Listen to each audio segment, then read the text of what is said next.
Hello, I want to welcome everyone to this next webinar on preparing for the school year post-COVID. And myself, Cathy Pratt, Director of the Indiana Resource Center for Autism, and Amy Gaffney will be presenting some information. So I think it's probably fair to say that there's a lot of unknowns. And I think the word this year is going to be flexibility, because with the numbers increasing right now, districts may evolve into different plans. But I know that the state is providing some guidance, but each district is developing their own plans, and it's based on local data. If you look at the state of Indiana, there's differences in terms of the number of individuals who have both tested positive and who have died from COVID. So while that state guidance is helpful, they're going to be looking at the local data to be making decisions. And many of them are working with their county or state health departments to really get some guidance on all of this. So there's going to be options, online learning, in-person learning, reduced days. Some of them are doing, students will go on Monday and Tuesday, and another group will go on Thursday and Friday. They're looking at all different kinds of options for how to get students back in. I think the consensus is pretty clear, is that people want students back in, but as a parent, it has to be difficult to make the decision about the social benefits versus the health benefits, the social benefits of having your child at school and the academic benefits, and then the risk in terms of health. And what I'm hearing, though, is that when parents make that choice, there's going to be limited ability to change their mind during the semester. So for example, I think in Monroe County that once you make a decision, you have to stick with that decision for 2 weeks. We also know that in some of our districts that parents were surveyed to see what their choice was. And it seems like overall the choice was that parents really wanted their children back in school. And I know as I've been meeting with parents this week, they've talked about wanting to have their children back in school. But I also know that there's a very real risk. And when you're talking about children with disabilities, that risk seems to increase a little bit. So the reality of it is that you've been your child's teacher for the last several months. And what I've heard from some of you, from some parents, is that your child has struggled. And for some of you, the children have actually excelled. But I think that you've had the opportunity to learn some things about your children.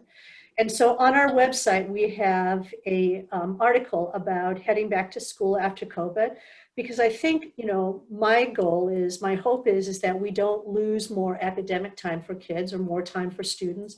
And there's information that you can share with the educators. And so there's just some information. These are just some guidance on things that you can share. My son or daughter, usual day at home involved, and you can tell them what your child did while they were home. My son or daughter exhibited the following strengths, gifts, and special interests, and what are the positive qualities about your child. These are the struggles or difficulties, this is what we found to be the least helpful as we were working with our children at home.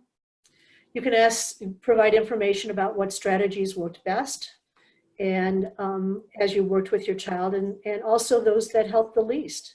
And then information that's important for the educators to know if there was a change in diets, eating habits, medications, toilet training, sensory issues, overall health, anxiety issues, depression, mental health issues that you saw exhibited by your son or daughter. So those are going to be important things for your educators to know.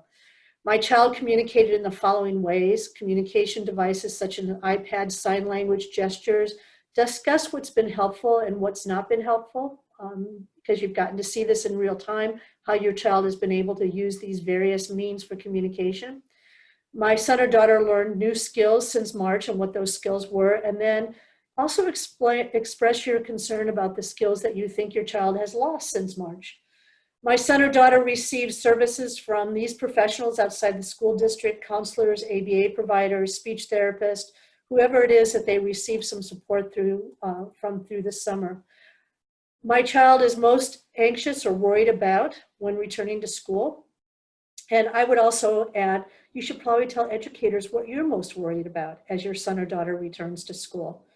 My child's comfort level with masks and the type of masks, the length of time, but let them understand a little bit, help them understand a little bit about the issues around your son or daughter wearing a mask, and around their understanding of social distancing and hand sanitizer preferences or aversions. I know for our folks who have sensory issues, there may be some issues around all of this. So after spending time with your son or daughter, what are going to be your top 3 priority goals? And then what are your 3 top concerns as your child enters school? You know, understanding social distancing, health and safety, breaking the routine of staying at home, social emotional well-being behaviors, or having lost academic skills. So also share what your concerns are. I think as much as educators can be informed, it's going to help them with the process. So we're doing as much as we can now to explain what to expect with children. That will help them.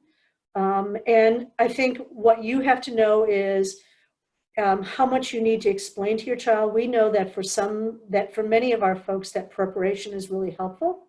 But we also know that for some of our folks, for example, if they're prepared more than a couple days in advance, that will actually increase anxiety for them. So you've got to kind of know what will work for your child.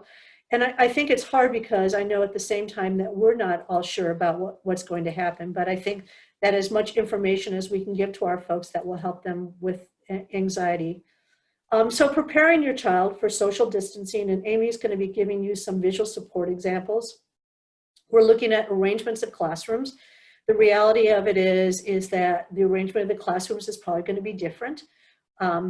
Amy was saying that she was talking to a teacher who was showing an example of their classroom, and basically they had created cubicles for the children to go into, which is not unlike they do in ABA programs or we do in Division Teach as well. So they're going to be looking at how to keep students safe and not clustering them.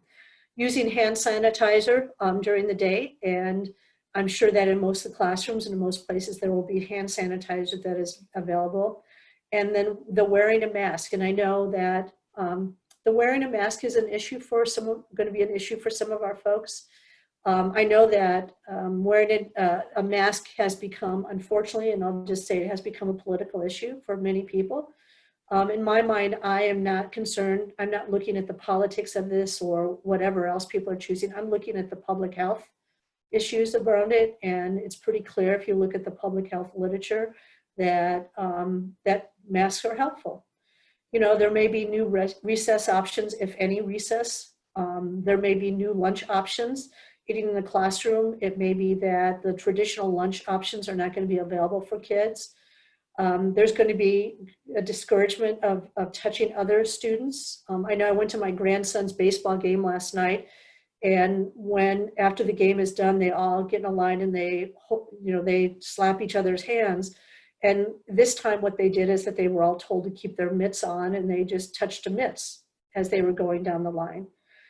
We also know that washing hands frequently is really important, and that it's not just washing hands frequently, but it's washing them for 20 seconds and then keeping hands away from the face as well.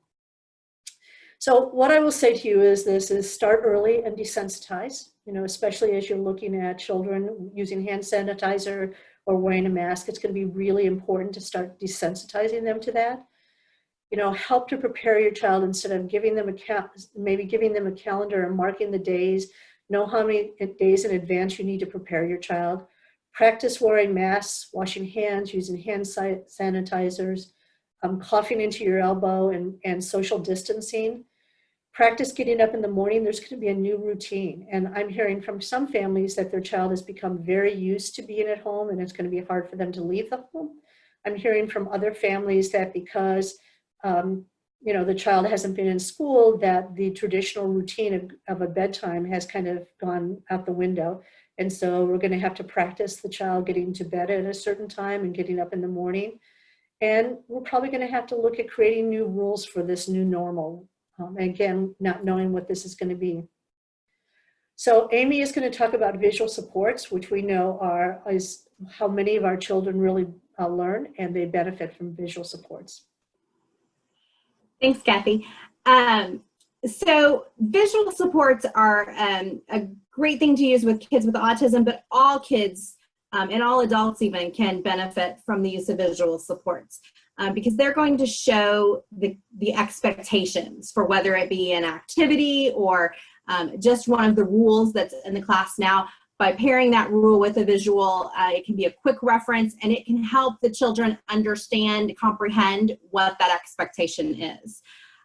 Visuals are also good because they can be referred to over and over again. So if you forget what that expectation is, or you forget how to do something, or it's a quick reminder for the teacher to be able to point to and say, you know, or not even have to say anything, but if students aren't doing what they're supposed to be doing, that teacher can have that visual to refer to. So there's lots of uses for visuals, and even more so, I think it's going to be really important that that students start learning to use those visual supports. Even adults, as we go out into the community, we're going to be finding that businesses are using more visual supports to be able to show people where to stand and what the expectation is in that store. So what we can do to help our students is to point out those visuals as we take them out into the community, so they get used to looking for them. Maybe just if you walk in to a business or any place that you're at out in public, you could say, you know, let's take a minute and I want to see how many visuals you can find, or almost play like I Spy. I spy this visual, I spy this sign telling me what to do. So start getting kids used to really relying on those visuals. Next slide, Kathy. So just some examples of some visuals. They can be just plain and give information, but they can also be fun, especially if they're meaningful for your children. So if you've got a kiddo who's a huge fan of, I think it's The Emperor's Got His Groove Back, that's where Kuzmo, the llama, comes in, that he doesn't want to be touched, so he says no touchy. That might be enough that you put that up somewhere, whether it be in your home as a reminder. We're going to talk about a book of rules that you can make for your kids. Maybe a teacher might have that in their classroom so that they can remind the kids not to be so touchy with each other. That's an example of a visual support. Another one might be that we are going to be using a lot of hand sanitizer now at school. How many pumps of hand sanitizer should we use? Some kids are going to be really, really clean, and they're going to want to bathe themselves in the hand sanitizer. So by just putting that picture up there and maybe attaching some words that says, you know, 1 pump or 2 pumps, that is going to help remind the kids what to do. So you might have that picture above the hand sanitizer, on the hand sanitizer, but that's something that you can also do at home. So your kids are practicing how many pumps and seeing that visual reminder. I would encourage parents to email their teacher of record, also your classroom teacher, once you find out who that's going to be. If there are some special visuals that will be used in the classroom, can that teacher email them to you so that you have a copy of them, so you can start showing your kids what these visuals are, what they look like, talk about what they mean, and then when they walk into the classroom, they will see that picture, they will be comfortable because they'll recognize it, they'll know what it means, and it might help them feel like they can predict that environment a little bit more because they've seen these visuals and they know what the expectation is. Another visual example of a visual that you could use at home is a bathroom visual. So these are the steps in the bathroom to take, and then at the end it talks about singing happy birthday 2 times while you're washing hands. So again, these can be posted in your home, but then they can also be posted in the bathroom at school to remind all of the kids what needs to be done. And this is an example of, this was an example of a visual. The bathroom visual will be on our website. So you can go to Indiana Resource Center for Autism, and there's another slide with our email on it. But just so you know, we have a lot of these already pre-made that you can just print off and use at home. So again, talking about visuals that are in the community.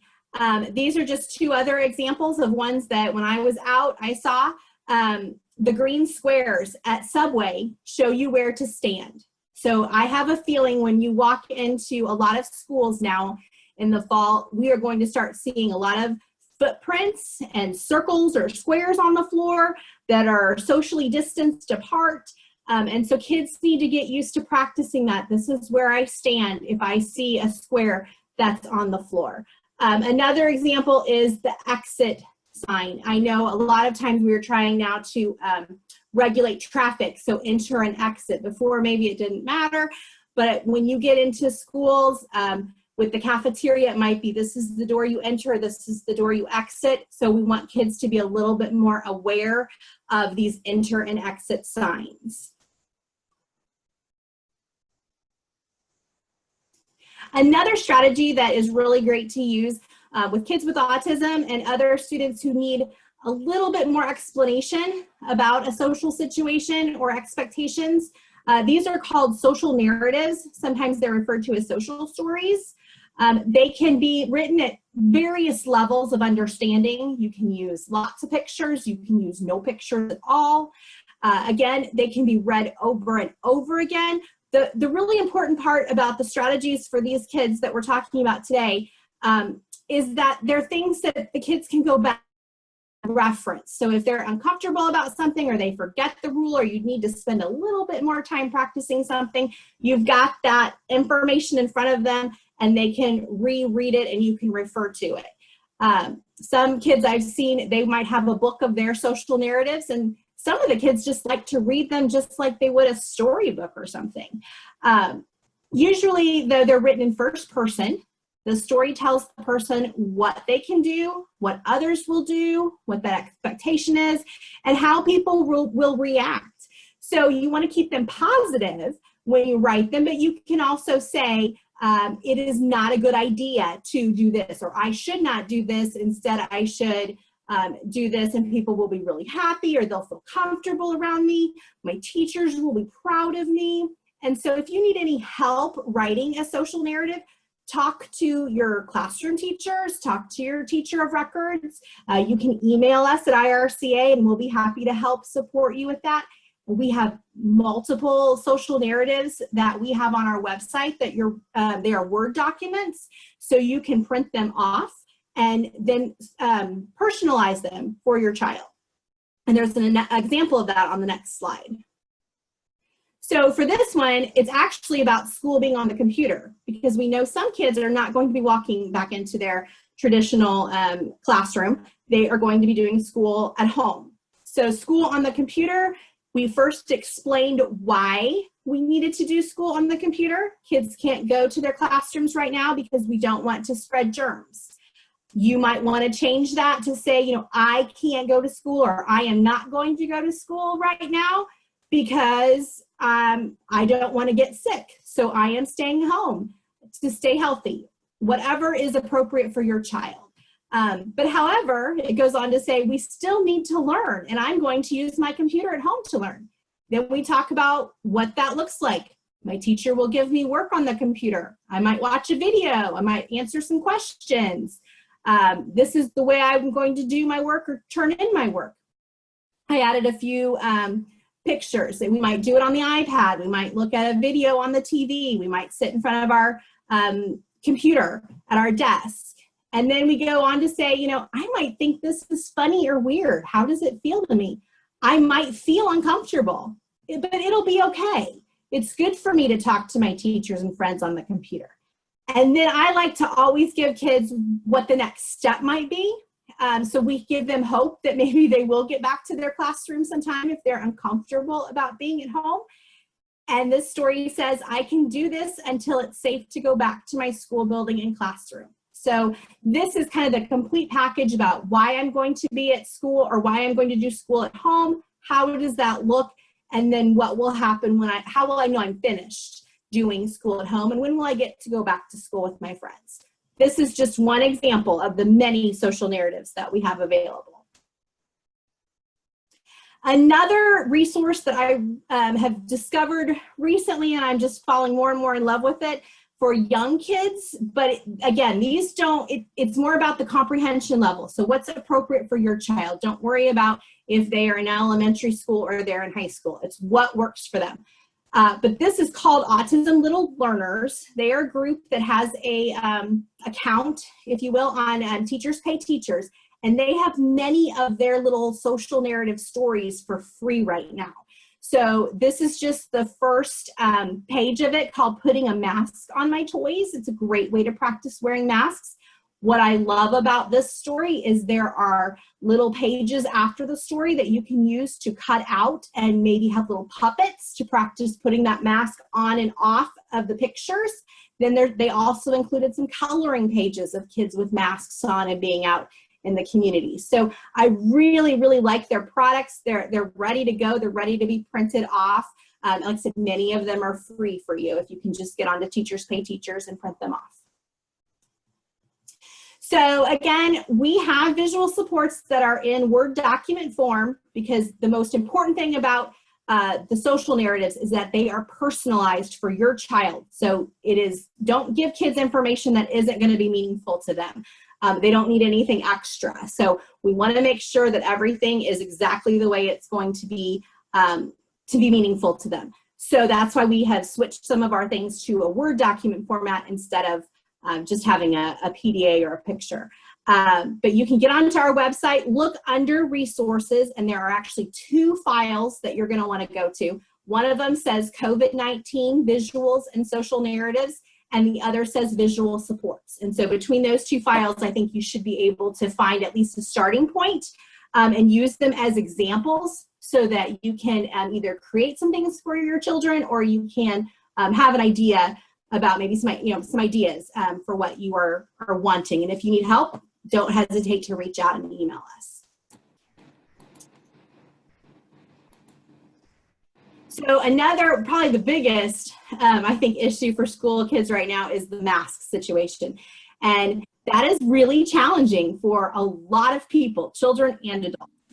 So one thing that we can do to help our kids now start preparing for wearing those masks is by using some play therapy techniques and just doing different things around our house now to prepare kids. So one example would be putting masks on your toys, playing the game Beat the Clock, because we know that those kids are expected to wear their mask all day. Those may be long days. So why don't we just start with, can you leave your mask on for 2 minutes? Then we work up to 5 minutes. Can you leave it on for 5 minutes before the timer goes off? Don't take it off. Let's see who's going to win. Then we work up to an hour.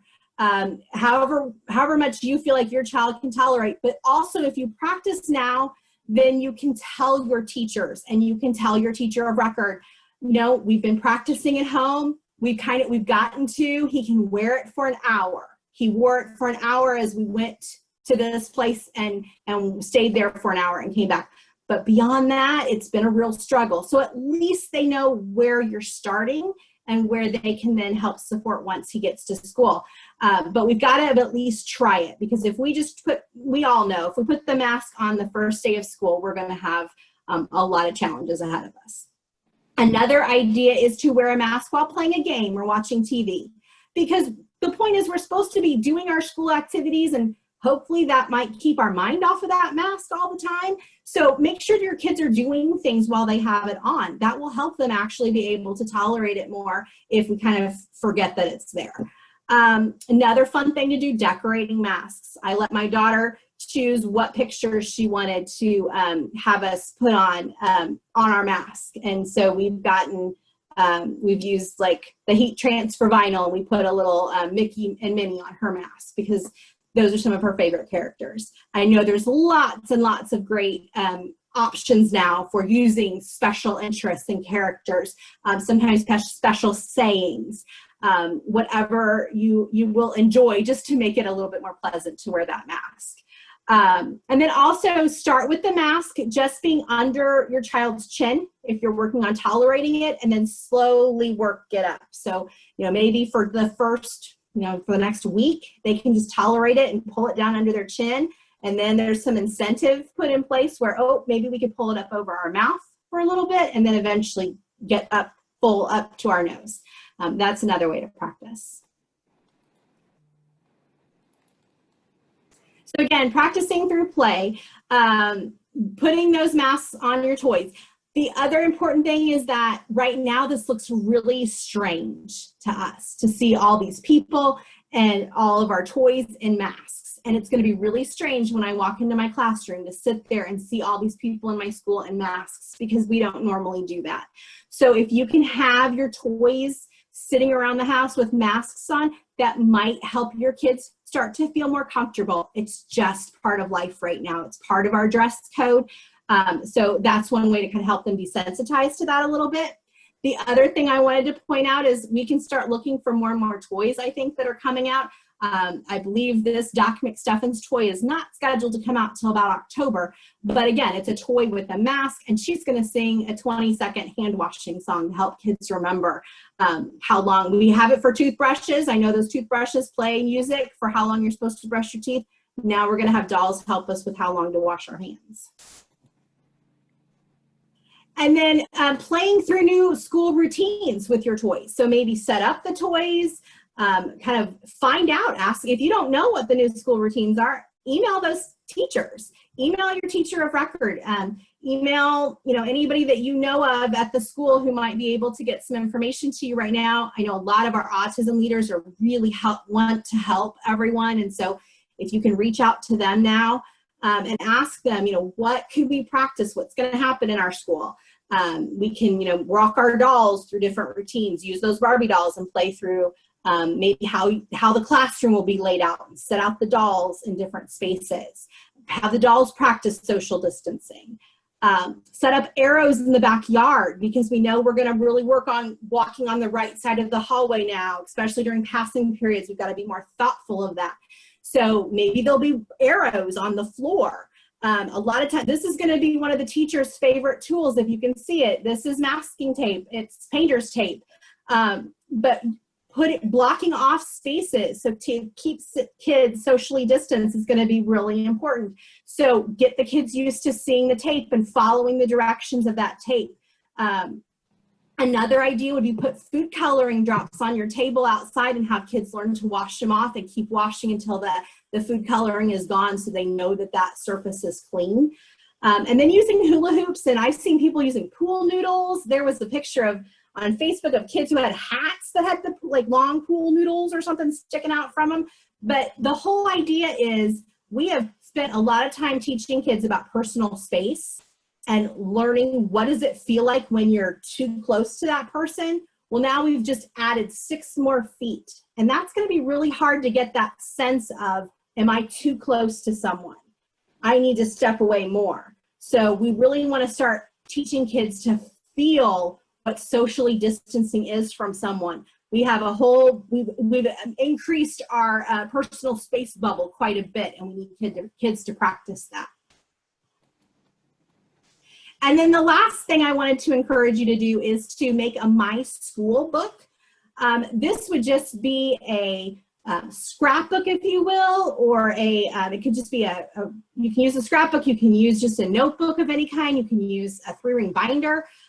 There is a link there at the bottom of the slide to the article that's on our website that walks you through how to make one of these.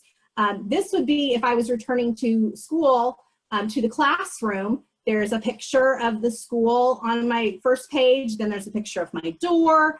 They can just be handwritten. They can be typed. It doesn't have to be fancy, but gives kids information. You know, there's my bus. This is what I should be expected to see. Well, now we've got a whole new set of visuals that we can add to our book.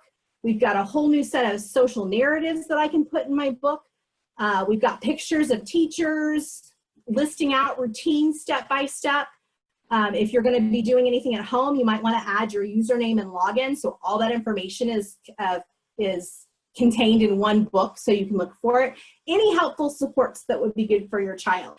I don't know. I hope this can read. This is one that we started with my daughter, and it's got the bathroom routine on it. This says bathroom routine up here. She just took pieces of paper and just kind of, she's going to be in 2nd grade, but she just decorated the page, and then we hand drew a birthday cake, and it says sing happy birthday 2 times at the bottom.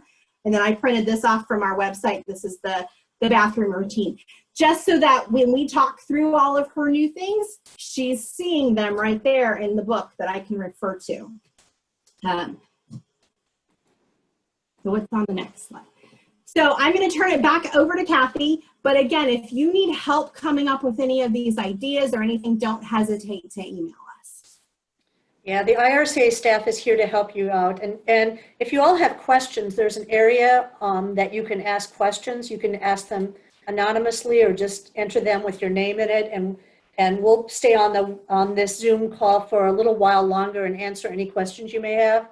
I know that these are really such indefinite times, and Amy also mentioned about the autism leaders. And for those of you who don't know, in most of our special education planning districts, we have autism leaders. We've been meeting with them this summer. They are a great group of people who are really very concerned about how this process is going to work, and they're sharing information and guidance and ideas with each other. If you want to know who your autism leader is, there's a list on our website, and feel free to email me to find out how to access that list. We really want to help you, and we know that this is anxiety producing for both you and the educators in our schools, and we want to be there for you all. So, visit with the teacher, whether virtually or on site. I think most of my staff, we've lived on Zoom this summer, and actually since March. I think also understand the rules, restrictions, policies, and expectations of your district. And again, I think that this, I've used the word flexibility several times, and I think that that's going to be a word that we have to stay with, is that there's going to have to be a lot of flexibility. We don't know what will happen in the future, and just having to follow the science of the numbers. If you have limited access to Wi-Fi or technology, and one of the concerns that many educators have is for those individuals who live in rural areas who may have limited access to Wi-Fi. We know that when this happened in March, that there were many families and individuals who did not have access to iPads or any kind of technology. Talk to your district if you're going to go virtual, and let them know what your status is around all this stuff. I think, this is probably an understatement. These are unusual times, very unusual times. And I hope that it doesn't happen for 100 more years. I tell people that I feel like we're living in a surreal time at times. I know that emotions are running high, and then fears are great, fears all around. And we're going to have to collaborate. And I really would encourage you to collaborate with your school staff, and also practice some grace with them. I know that many teachers are balancing life and kids and work too, and they're struggling with the decisions about going back to work and their own personal health and safety.